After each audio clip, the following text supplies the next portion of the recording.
మధురాతి మధురం ప్రేమ మధు.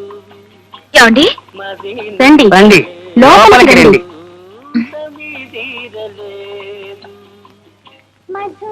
ఏమండి రండి లోపలికి రండి. నమస్కారం అండి. నమస్కారం అండి.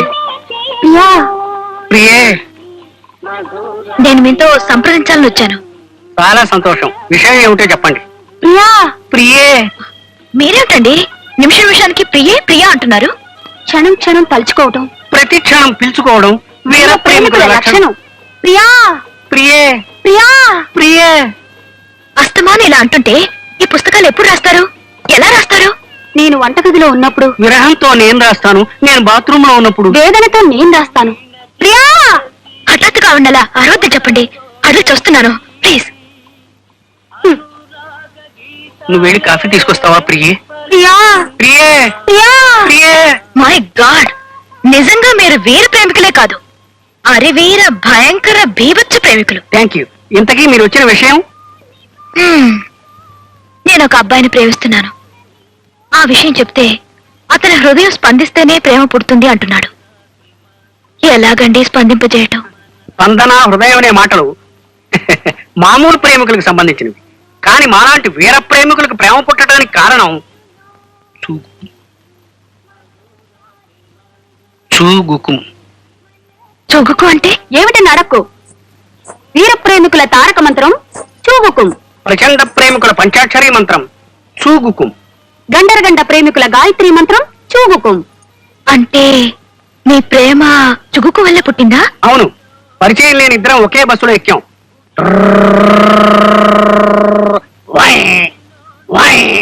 గేదడ్డం వచ్చింది. డ్రైవర్ సడన్ బ్రేక్ వేశాడు. చూగుకుం. వీర ప్రేమ ఆరంభమైంది. ప్రియా, ప్రియే, ప్రియా, ప్రియే, ప్రియే, ప్రియే.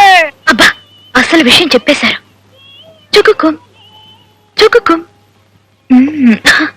ప్రియా, ప్రియే, ప్రియా, చూకుకుం అంటే చూపులు గుచ్చుకోవటం అని చెప్పేశావా? లేదు ప్రియే. ప్రపంచానికి చూగుకుం ఒక అంతు చిక్కని పదంలాగే ఉండాలి. ప్రియా, ప్రియే, ప్రియా, ప్రియే, ప్రియా. ప్రియే. డ్రీమ్ బాయ్ ఇప్పుడు చూశాడంటే పాస్ అయ్యావా ఫెయిల్ అయ్యావా అని బుర్రదనేస్తాడు. ఎలా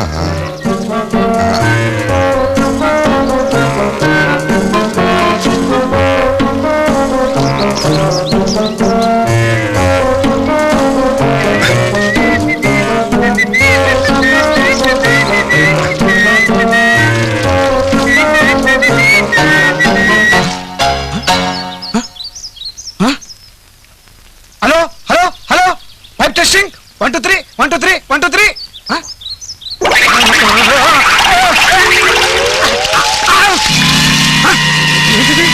అసలు గాలి లేదు, చెట్టు ఊగుతుంది. విఠలాచార్య సినిమాలో అంత మాయగా ఉందే. స్వప్న, సారీ స్వప్న, అసలు ఏం జరిగిందంటే స్వప్న నేను చెప్పేది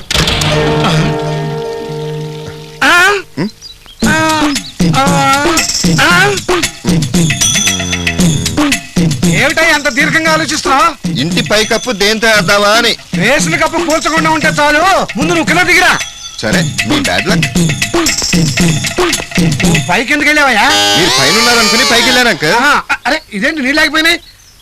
ఏంటి విషయం? అంకుల్ మీకు గుడ్ న్యూస్. షుగర్ పేషెంట్లందరికీ ఒక అద్భుతమైన ముందు కనిపెట్టారంట. ఇక నుంచి మీ ఇష్టానికి స్వీట్లు తినేది. అవును అంకుల్, మీ మీద ఒట్టు.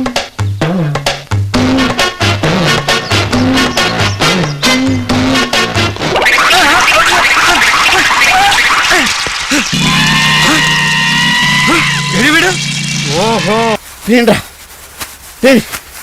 ఊరు మీ అమ్మ కడుపులు మాడా దండలేసి చంపేస్తారా? కూర్చోండి కూర్చోండి. సారీ సార్ మీరు దండంలో ఇరుక్కుపోయిన సంగతి మర్చిపోయాం. కానీ ఇప్పుడు మంత్రి వెంకటరావు గారికి గన్నీ బుక్ తరపున బుష్ల ఆడియన్ గారు మెడల్ ప్రజెంట్ చేస్తారు. కాదు ఉండటానికి అడుగుతున్నాడు కానీ బొర్రలేదు వీడికి. మెడలో పడి వేస్తున్నాడు ఏంట్రా బాబు. ఓన్లే పడివని మనకు తెలుసుకుని ఇది తెల్ల కదా. ఏరా ఈ మెడల్ తో పాటు వారికి గన్నీ బుక్ కూడా ప్రజెంట్ చేస్తారు.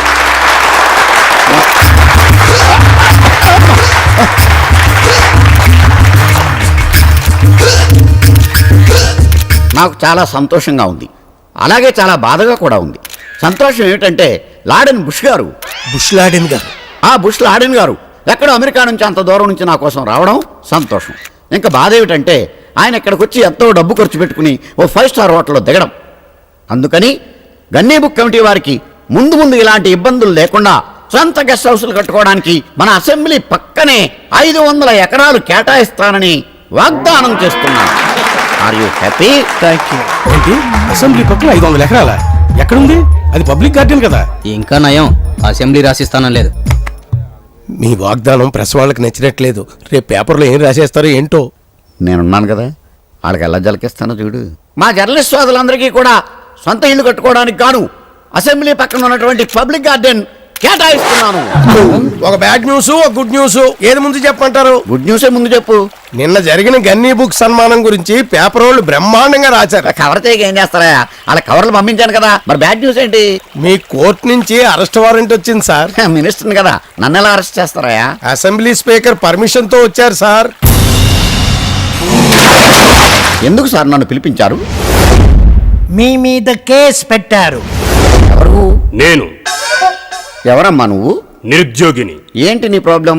1992వ సంవత్సరంలో అది అక్టోబర్ నెల 2వ తేదీ మహాత్మా గాంధీ విగ్రహం కింద పాలకొల్లు పట్టణంలో జరుగుతున్న బహిరంగ సభలో ఒక నాయకుడు, ఒక రాష్ట్ర మంత్రి, ఒక బాధ్యత గల మనిషి, ఒక బిగ్ జెంటిల్మెన్ మాట్లాడుతూ ప్రతి ఒక్కరూ చదువుకోవాలి, అలా చదువుకున్న ప్రతి ఒక్కరికి ఉద్యోగం ఇప్పిస్తాను అని మహాత్మా గాంధీ మీద ప్రమాణం చేస్తున్నాను అని దిస్ బిగ్ హానరబుల్ జెంటిల్మెన్ వాగ్దానం చేశాడు యువర్ ఆనర్.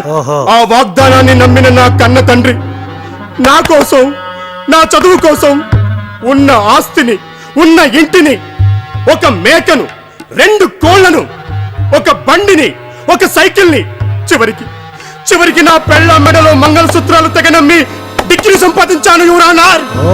yes 1996వ సంవత్సరంలో సరిగ్గా మే మాసం అర్ధరాత్రి 12 గంటలకు ఒక్కసారిగా నా పెళ్ళం ఉరివేసుకుని చచ్చిపోయింది your honour. Because of this honourable gentlemen. దారిద్ర్యాన్ని భరించలేక నా కన్న తండ్రి ఆత్మహత్య చేసుకున్నాడు. అది చూసి నా తల్లి చనిపోయింది. ఈ 3 హత్యలకు కారణం this honourable minister your honour. yes this honourable minister. కానీ నాకు ఇంతవరకు ఉద్యోగం రాలేదు your honour. So your honour, section 306, 307, 308 ఏ ప్రకారం 3 హత్యలు చేసిన ఈ మనిషికి ఒక్కొక్క హత్యకు 14 years చొప్పున 14 into 3 42 years 42 సంవత్సరాలు ఏకకాలంలో కఠిన కారాగార శిక్ష విధించాల్సిందిగా, లేదా 3 సార్లు ఉరి శిక్ష వేయాల్సిందిగా, లేదా ఈ క్షణమే వాగ్దానం ప్రకారం నాకు ఉద్యోగం ఇప్పించాల్సిందిగా మీకు మనవి చేసుకుంటున్నాను. That's all your honour. ఇది ఆగస్ట్ 29, 2007.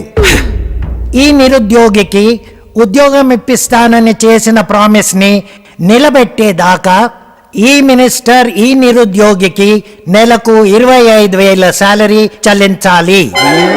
ఇది బరువెక్కిన బండ లాంటి గుండెతో బల్లగుద్దినే చెప్పే బలమైన తీర్పు. Are you happy?